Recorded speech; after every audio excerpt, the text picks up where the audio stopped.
everybody. Welcome to the No Shill Zone. We are back. It is a Tuesday, but we're still getting it in, right, Ben? Yeah, again, that was my own fault for it being a Tuesday again. I was out of town.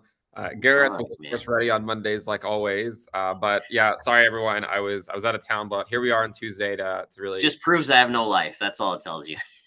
But we like to go out of town for some weekends here and there. So that was all that was going on. Awesome, buddy. So I got to bring this up right away. So since the last No Shill Zone, yields have soared, right? We're now knocking on 4.55 on the 10-year. The dollar has continued to strengthen. I believe it's in the 11th up week in a row. Right. What the heck is going on? And is there relief in sight? Yeah, it's interesting because I think this is my own interpretation, right? But my interpretation of what's going on right now is that the safety trade has been hard to find for a lot of people, right? So you have stocks going down and you have bonds going down. And the reason for that, in my opinion, is that the stock market, while it has gone down, it hasn't gone down nearly enough for the Fed to care, right?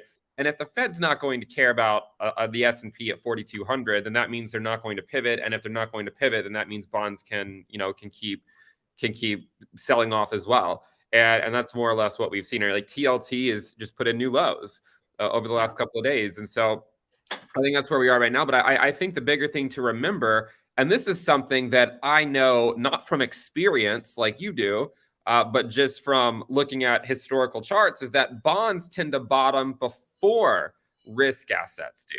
Right. So is that kind of what you're seeing? I know you've lived through these cycles before. We see bonds bottom first, and then sometime after that, then we'll see all the risk assets bottom. Yeah, and I think that's exactly right. And I think the key is that you see bonds bottom first because the bond market is known as being kind of the smarter market. It's the bigger market monetarily, even than the stock market.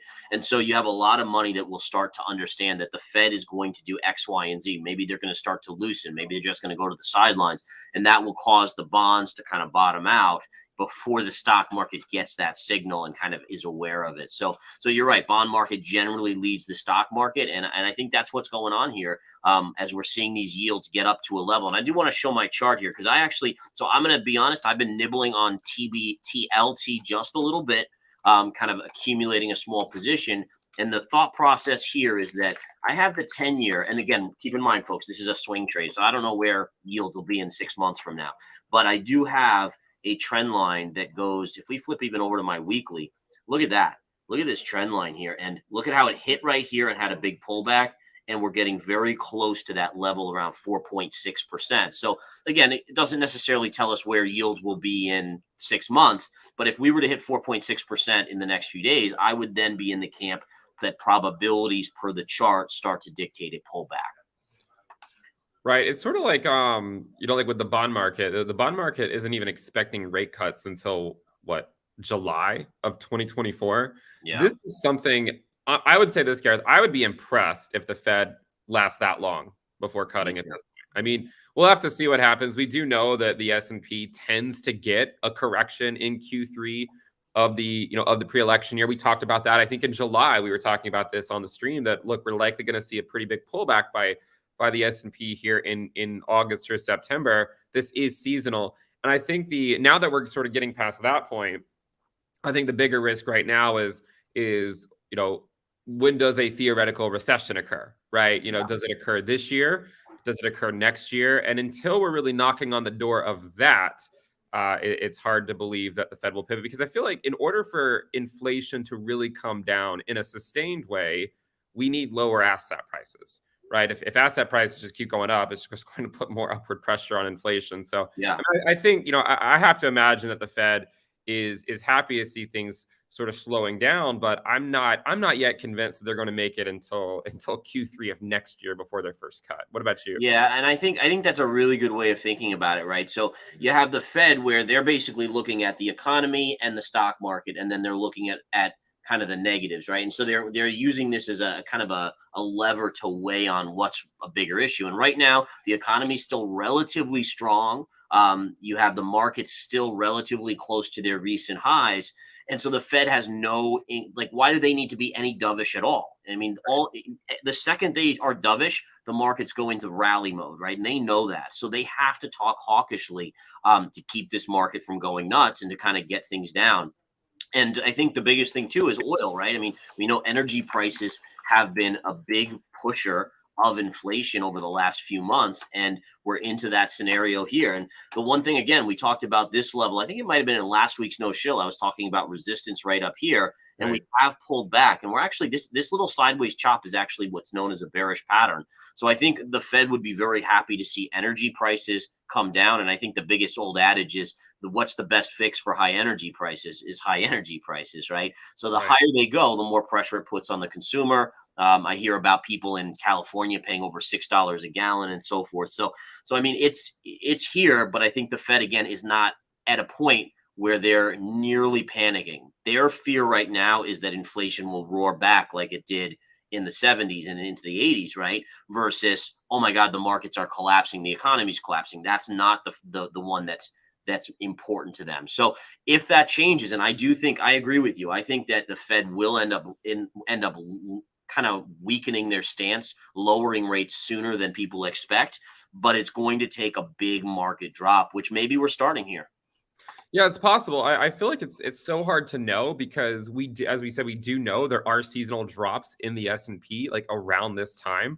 Mhm. If I just to just sort of quickly pull that up, just looking at say like year to date ROI, well even of Apple, right? Like if you were to look at year to date ROI of Apple and compare that to all prior pre-election years, you know there have been historical drops around this time period, right? Like we have Yeah. seen Apple sort of stall out around here. It's more so it's sort of more clear when you look at the S&P 500 though, and you just look at this year, you compare it to all prior pre-election years, and we know, I mean, look at this, right? Like it's just sort of come back down to sort of where it normally is in pre-election years. And normally what happens after this, some people have said, well, what happens after, after the August, September correction, right? Like since that has sort of panned out, what normally comes next? Normally, in pre-election years, you sort of go sideways into the Mhm. end of the year. Maybe it depends, right? It depends on if you get the materialization, the sort of that recession risk to materialize or not. And my guess is that the stock market will likely eventually sell off into a recession induced by the Federal Reserve in their, not never-ending journey to sort of bring back inflation down to their 2% objective. But I think at this point, it is important for people to note that, this correction, it has been larger than prior pre-election years on average, but it also has just sort of gotten us back down to where we normally are at this Right. point in Kind of prior. like a reversion to the average. Yeah. Right, and I think that's another reason why, like, things like TLT aren't really going they haven't really gone up in a big way yet, is because while it feels like a really big pullback, if you actually sort of ignore just the extent to the upside, that was probably a lot of, short covering and whatnot, this is kind of where we normally are in pre-election years, and so maybe that would explain why the bond market is the way it is right now, because, yeah, it has been a large correction, but it's not nearly substantial enough for the Fed to care. Where do you think the Fed starts to care about the S&P? Yeah, I would say you probably have to reattack the October 2022 lows for them to start to care. I think you get down there and now we're back down 20+% on the markets off their highs. And I would assume that the way that's going to happen is that the jobs market will weaken and the economy will start to slip into recession. And then the big question I would throw back to you is so let's say that happens and the Fed starts to care. What if inflation is at 3%? Do you still think they'll start to loosen monetary policy? Look, if I were to go based on what Powell has said, he has been so clear so many times that the larger risk is inflation. Mhm. The larger risk is price stability and the lack of price stability, because it really is bad for people, of course, to get laid off. No one wants to see mass layoffs, but no one wants to go to the grocery store and spend $300 to get groceries for a week either.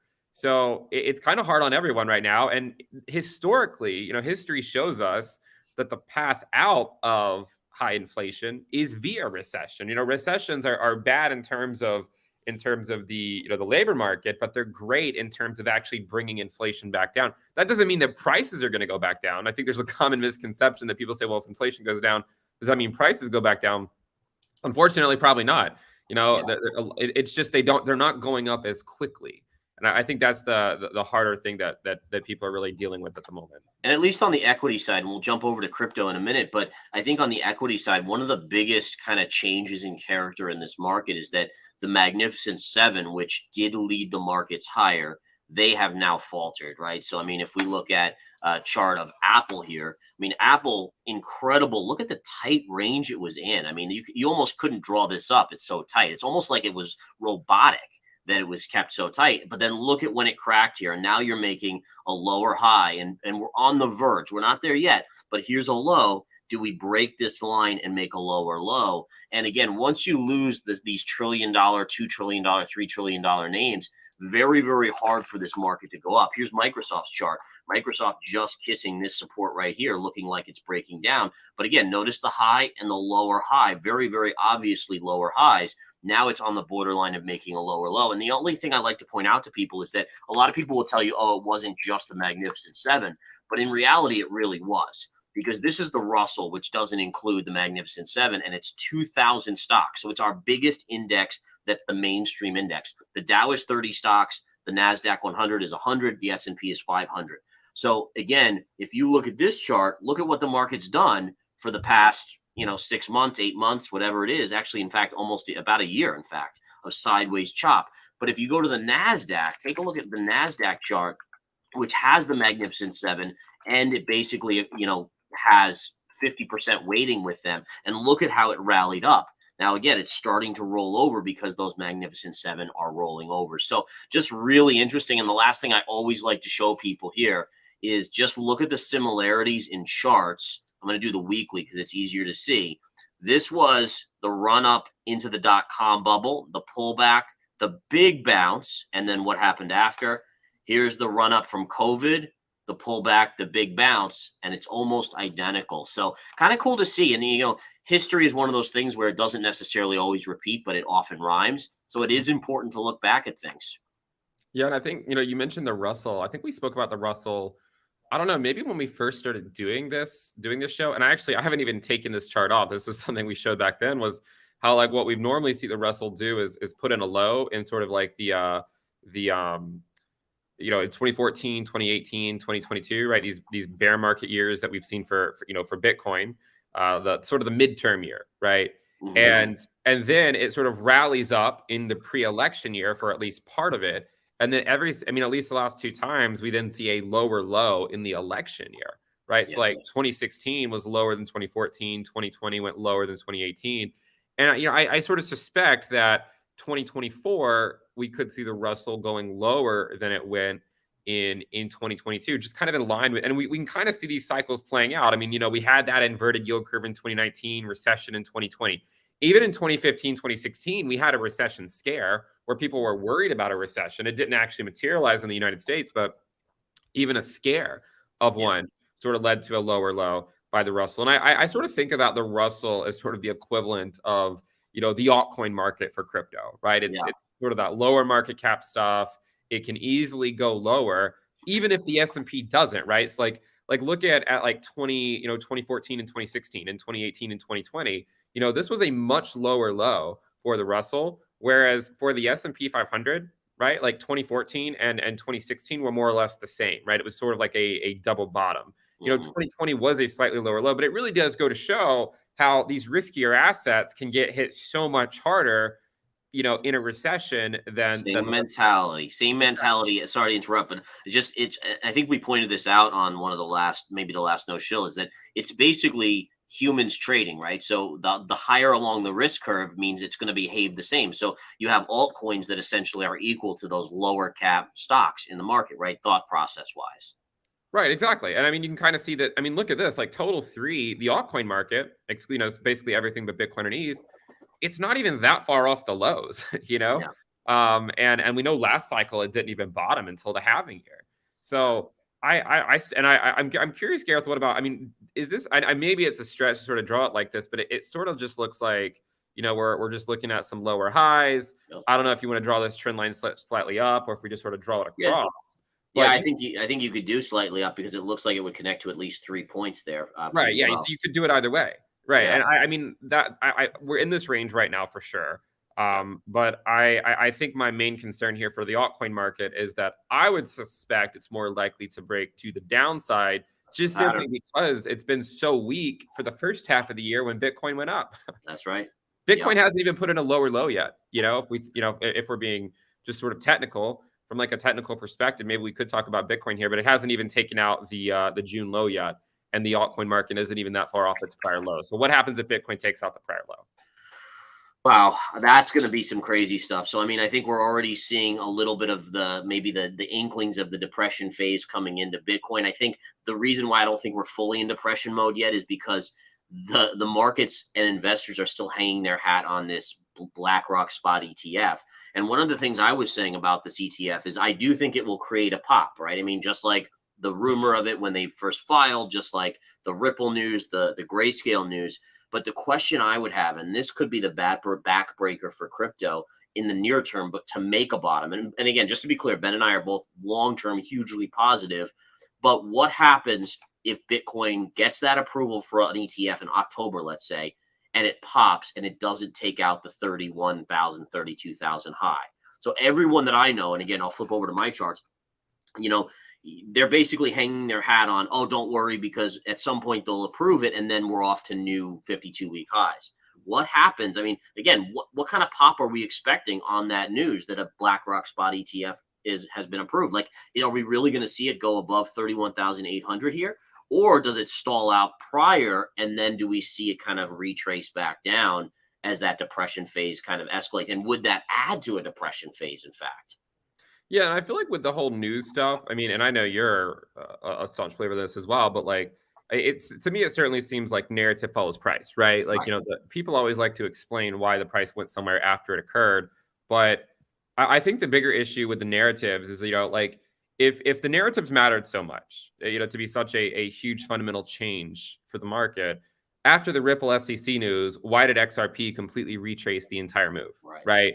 Why did many altcoins go on to put in new 52-week lows if this sort of this court case, if it meant so much to the altcoin market? And I think the reason is because the narratives don't really matter right now when, as you pointed out earlier, the DXY is in the 11th green week in a row, right? And we know that total 3 is more so a function of excess liquidity than it is whatever the most recent like prevailing narrative is, right? Like just looking at this net liquidity model, it follows it almost identically for basically ever since March of 2020.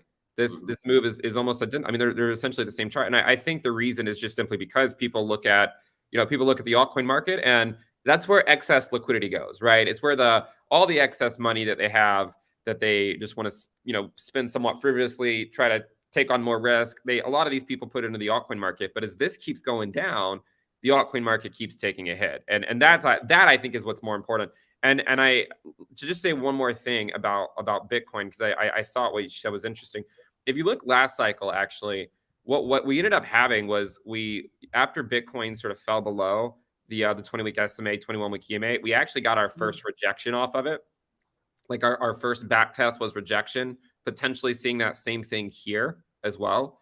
And I wouldn't be necessarily that surprised if we do eventually get a rally into a recession that might come on the back of a spot ETF approval, but you might actually take out that June low first, right? So like back over here, we actually took out the June low and then we rallied into the recession in 2020, right? So like we could see an example like that where you just get rejected here by that 20-week SMA. You go down to say 22, 23, 24K.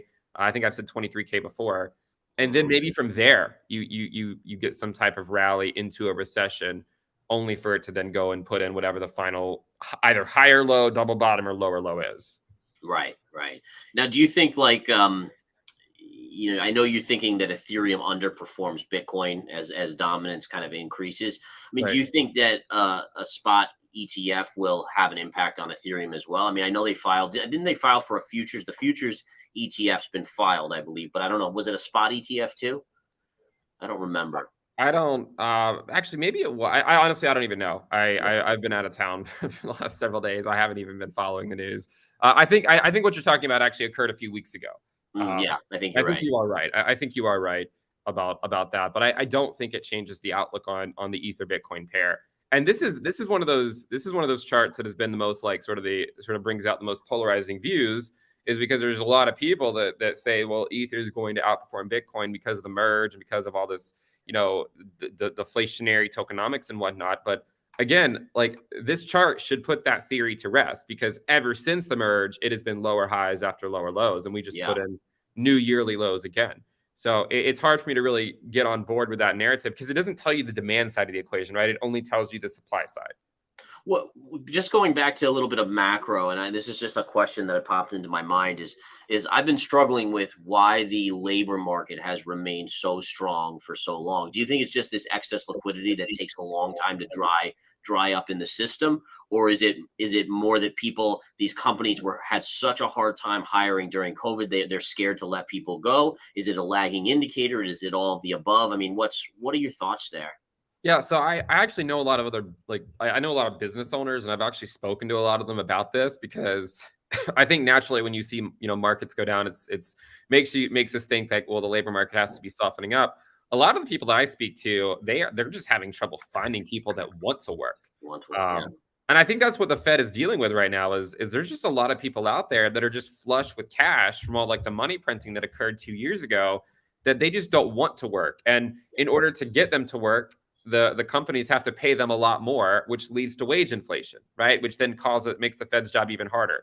So that's kind of where we are right now. I think that's one of the reasons is a lot of people just haven't been interested in it. Another thing too is, if you just look at job openings, I mean, yes, they've been coming down a lot, but the point from where they were coming down from was very high. I mean, we were looking at 12 million total non-farm job openings in March of 2022. Now, in July 2023, so more than a year later, it's down to 8.83 million. So I think one of the reasons why there's been so much resiliency in the labor market is just simply because job openings were just going back to prior trend, right? Yeah. But again, I mean, I think the real risk comes like as this goes below trend, right? When this is back down to say like 6 million to 8 million, you're below trend at that point. And I think that's where the real risk of a recession actually materializes. Gotcha. What I'm trying to think of what's another angle here. Should we move into more of individual altcoins? Do you have any comments on some of the altcoins? Or yeah, I mean, look, I think a lot of these alts are, I mean, they keep knocking on the door, as you like to say, right? Yeah. And I don't know. I mean, I know there's a lot of people that have different views on these things, but maybe I'll leave you to talk about some of the more technical setups of some of the altcoins. I will briefly mention this chart though, because this is a chart we've been following for a while. This is that total 3 minus USDT divided by Bitcoin chart. And to me, it still seems like we are seeing a rejection here.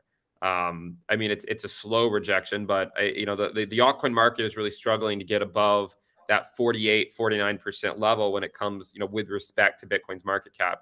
And also another chart that I think is really fascinating in relation to the altcoin market, because I think if Ethereum drops, if the Ether Bitcoin ratio collapses, it takes the altcoin market with it, right? I don't think but if you look at Ethereum dominance, this is like, I mean, how many weeks in a row have we seen, like, I mean, like basically out of the last 15 weeks, 11 or 12 of them have been red for Ethereum dominance. And I mean, this is really starting to sell. I mean, Ethereum's Bitcoin valuation is really starting to sell off. As far as altcoins, I mean, I'd be curious. I mean, I can always jump in. I'd be curious to know what you think about, like where do you think Matic is right now? Cardano, Polkadot, Matic. Yeah. Not even that far above the June 2022 lows. Yeah. So I'll bring up the Matic chart. We can take a look here real quick. And the only thing I would just point out is that we have crept above this down sloping trend line, and we're still holding this white trend line right through here. So what that does is it helps free price where it gives it the opportunity to get a bid. Now, again, this is very short term, but the one thing you would have to monitor, like, this is where risk reward and discipline come to play, where you could say, okay, I'm going to take a shot on Matic here, right?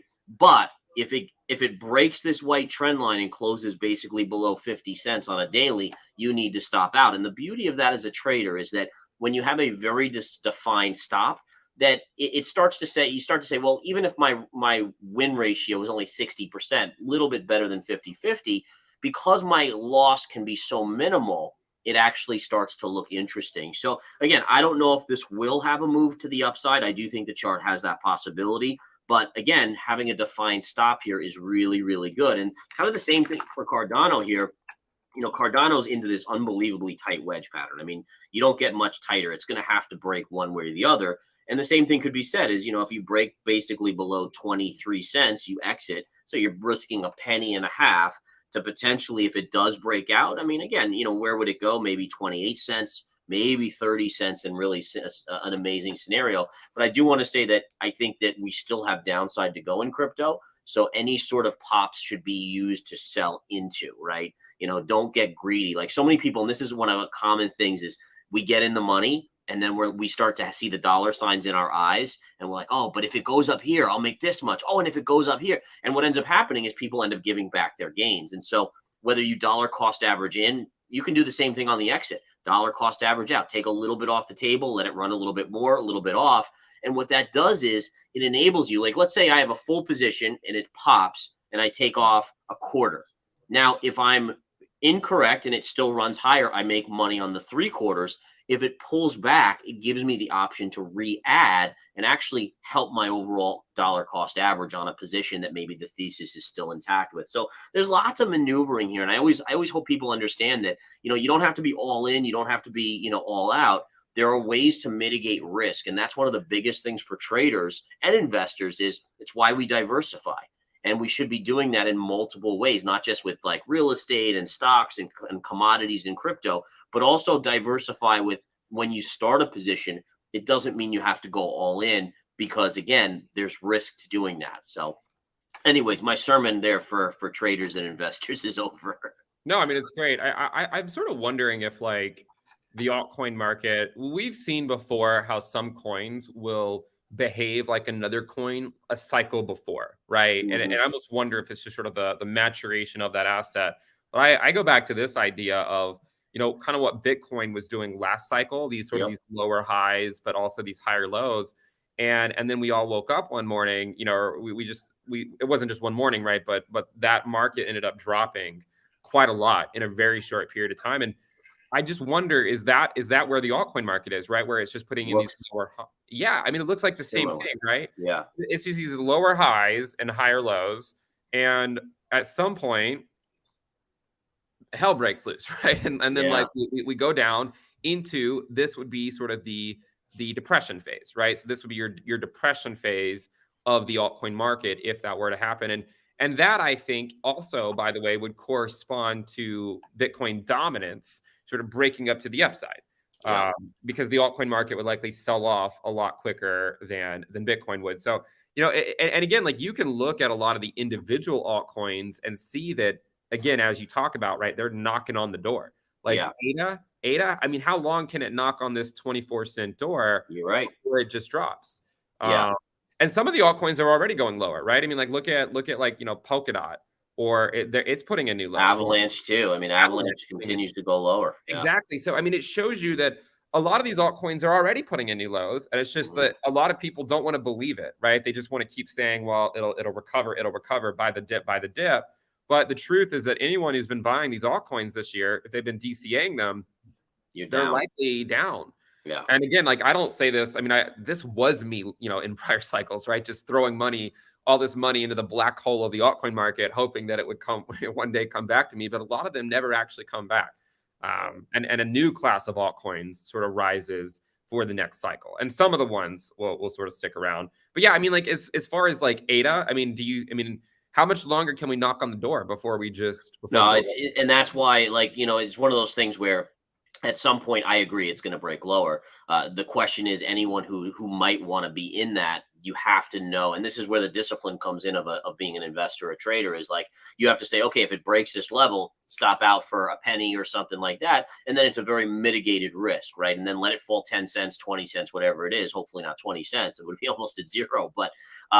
But again, it's all about risk management when it comes down to trading.